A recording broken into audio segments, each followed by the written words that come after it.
Mais um jogo decepcionante do Fortaleza na temporada 2025. 2-0 para cima do Cruzeiro, resultado que ficou barato pela produção da equipe mineira, principalmente no primeiro tempo.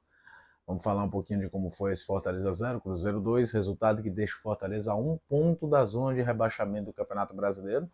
Mas se o Juventude vencer o Bragantino na segunda-feira, o Tricolor fecha a rodada entre os quatro piores times do Campeonato Nacional em uma partida que a gente tem que falar as impressões do que aconteceu na Arena Castelão. O Voivoda mandou a campo um time para enfrentar o Cruzeiro com as mudanças. Eu nem critico. É assim que ele trabalha, é dessa forma que ele sempre trabalhou. Rodando o elenco, confiando no elenco que tem, mexendo com os jogadores, não mantendo aquela coisa de 11 iniciais de sempre e uma mudança pontual aqui e acolá. E de novo mudou uma equipe bem modificada. Trouxe um meio de campo com o Paul Fernandes, sendo titular do Campeonato Brasileiro, coisa que há muito tempo não acontecia, com o Martinez, com Zé Wellison, essa talvez a grande surpresa. Diogo Barbosa reapareceu na lateral esquerda. Enfim, um time com a mesma estrutura tática de sempre, mas com mudanças na formação. Mas independente de formação, independente de escolhas do treinador, se você acha que escolheu certo, se escalou corretamente, se escalou errado, o que não dá para admitir é o que aconteceu no primeiro tempo do Fortaleza no jogo de hoje. Ao longo desse ano, eu já devo ter gravado N vídeos com a seguinte frase: uma das piores atuações do Fortaleza desde que o Vojvoda chegou. Isso aconteceu em diversos jogos, diversos jogos. Derrota contra o Souza, o passeio do Racing aqui na abertura da Libertadores, 3-0 do Vasco no Campeonato Brasileiro, o empate contra o Retrô, que virou decisão por pênaltis, com o time pernambucano conseguindo a vaga. Eu já falei essa frase N vezes, N vezes. Mas eu nunca vi o Fortaleza tão entregue como eu vi no primeiro tempo desse jogo na Arena Castelão, nesse domingo à noite. Porque jogar bem, jogar mal, existem vários aspectos que podem explicar o time jogar bem ou jogar mal. Um adversário que te neutraliza, um adversário que tecnicamente é melhor, você ter um dia que todo mundo está errando individualmente, o passe não sai, podem dizer N fatores. Mas o que se viu foi um Fortaleza 100% entregue na partida. Entregue, entregue, entregue. Fortaleza não jogou no primeiro tempo. Encontrou um Cruzeiro muito bem armado, com duas linhas de quatro, feito pelo Leonardo Jardim, em que o Christian jogava aberto do lado direito, o Marquinhos do lado esquerdo, mas principalmente o Gabigol flutuando entre as linhas da defesa do Fortaleza, com o Caio Jorge de centroavante, jogando mais fixo à frente. A movimentação do Christian muito interessante, hora estava por dentro, hora estava mais aberto, que aí facilitava também o posicionamento do Lucas Silva, que é o volante que chega um pouco mais à frente. E em todas as formas que um time pode atacar, o Cruzeiro conseguiu atacar e conseguiu atacar com facilidade. Era bola em profundidade procurando o Caio Jorge, dava certo. Era bola em diagonal para triangulações, de um lado o Kaique e o Marquinhos, do outro lado o Christian e o William, dava certo. Jogada de infiltração com o Gabigol procurando o Caio Jorge e vice-versa, dava certo. Foi de uma facilidade assim que você não viu o Fortaleza morder e atacar. E ofensivamente, então, uma equipe 100% inoperante. A bola simplesmente não passava do meio do campo, praticamente.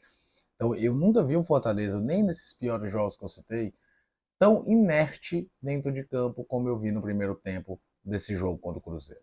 O gol do Cruzeiro, o primeiro gol, o gol do Caio Jorge, que surge numa assistência espetacular do Gabigol, um tapa de primeira que desmonta qualquer defesa, ele demorou a acontecer. O Cruzeiro já tinha finalizado mais de 10 vezes ao gol do João Ricardo. E é assim, e é porque em diversas vezes apareceu um pé do Mancha, um tronco do Kusevich, um lance que era bloqueado, porque a facilidade que o Cruzeiro chegava na área do Fortaleza era um negócio absurdo, de tão tranquilidade que o time mineiro conseguia, sem forçar, sem fazer jogo de posição, sem aquela coisa de adiantar o Gabigol para ter dois centroavantes dentro da área e buscar essa bola aérea. Nada disso, era numa tranquilidade danada que o Cruzeiro chegava na área do Fortaleza. Fortaleza veio chegar na área do Cruzeiro já com 30 e lá vai fumaça, uma jogada do Diogo Barbosa procurando o Pikachu, um chute que foi bloqueado pela defesa cruzeirense. O segundo gol, então, mostra bem essa inoperância defensiva. É uma troca de passes entre Christian, William, Gabigol, Lucas Silva, no lado esquerdo da defesa do Fortaleza, lado direito do ataque do Cruzeiro, que você ficava só olhando, cara, os caras estão tirando o bobinho para ver quem vai finalizar no gol. No final, o Lucas Silva dá um belíssimo drible, faz 2-0 no canto do João Ricardo e acabou o jogo. A volta do intervalo, e antes de falar do que aconteceu na volta do intervalo, queria agradecer a cada um de vocês que estão inscritos por aqui. A gente já bateu a marca de 15.100, pertinho da marca de 15.200 inscritos. Meu muito obrigado mesmo aqui no canal do Caio Costa. Pedir também que você deixe o like nesse vídeo e nos outros, para que mais pessoas consigam vir, conhecer o canal, para a gente falar sobre futebol e deixar o hype também, que é muito, muito, muito importante. Como era importante que o Fortaleza voltasse do intervalo pelo menos com alguma atitude de time querendo jogar, querendo também participar da partida, porque no primeiro tempo não participou. 3 substituições, entrada do Mancuso, do Pedro Augusto e do Pochettino. O Voivoda mexe no sistema, o time passa a jogar com 2 linhas de 4, o Pochettino abre do lado esquerdo para o Breno Lopes ficar um pouco mais solto para se aproximar do Lucero.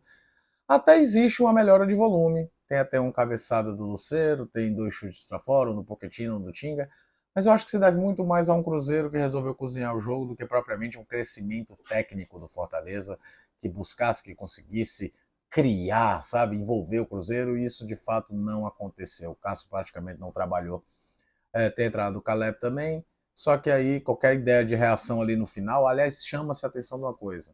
A última substituição do Fortaleza é a entrada do Luca Prior no lugar do Breno Lopes. E num jogo que tinha tudo para ir para a bateria aérea, o Voivoda não optou por Davidson. Curioso. Não deixa de ser curioso isso. Entrou, veio depois da expulsão do Pedro Augusto, aí o jogo acabou.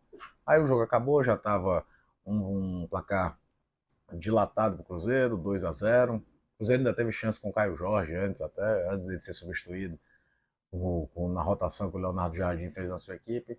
E a radiografia que fica para mim do jogo é a do primeiro tempo, é de que 2-0 saiu muito, muito, muito barato para o time. E assim é que fica. Fica mais uma atuação desastrosa do Fortaleza. Um primeiro tempo que não é assustador só pela falta de bola, mas pela falta de tudo, de tudo. O time não entrou em campo. E quando você lembra, e eu falava isso antes, Fortaleza tinha 2 semanas de jogos complicadíssimos que dariam ainda, poderiam levar o céu ao inferno. Era o jogo contra o Retrô, era o jogo de hoje, o jogo contra o Racing, o jogo contra o Flamengo. O Fortaleza não está na zona de rebaixamento por conta da derrota do Vitória para o Santos, que ele já poderia ter dormido na zona de rebaixamento hoje. Era porque era um jogo traiçoeiro contra o Retrô, dois jogos dificílimos pelo brasileiro, nem precisa falar do que vai ser o Racing em Avejaneira. A sensação que me passa mesmo, principalmente quando o Voivoda vai a uma coletiva e diz que não vai falar, que ele não precisa falar, como foi dessa vez, é que o Fortaleza está rezando para vir a pausa do Mundial, para tentar recalcular a rota, como conseguiu em outros momentos, e voltar a ter um time competitivo. O maior problema é que em 22 o time estava jogando mais bola do que está jogando agora, mesmo sendo lanterna da Série A. E outra, imaginar uma janela tão boa como foi a janela de 22 é complicado. Aquela teve quase 100% de aproveitamento. Quase todo mundo entrou jogando o mundo, sendo fundamental. E num momento que ninguém sabe responder qual é o departamento de futebol do Fortaleza. É um momento crítico do clube, da gestão Voivoda, da gestão de futebol do Fortaleza e no meio disso tudo um campeonato brasileiro que não aceita vacilos e uma Copa Libertadores no meio do caminho. Prestar atenção nos próximos capítulos do Fortaleza e, de novo, inadmissível a atuação do primeiro tempo de hoje. Perder ou ganhar é do jogo. Não jogar, simplesmente não competir como o Fortaleza fez no primeiro tempo, é que não dá para aceitar. Mandar de novo um abraço a cada um de vocês que está inscrito por aqui. Muito obrigado mesmo. Pedir que você me siga nas redes sociais, Caio C. Costa no Instagram, Caio C. Costa sem um underline, no Instagram tem um underline. Deixa o like, deixa o hype e vamos falar sobre futebol aqui no canal do Caio Costa.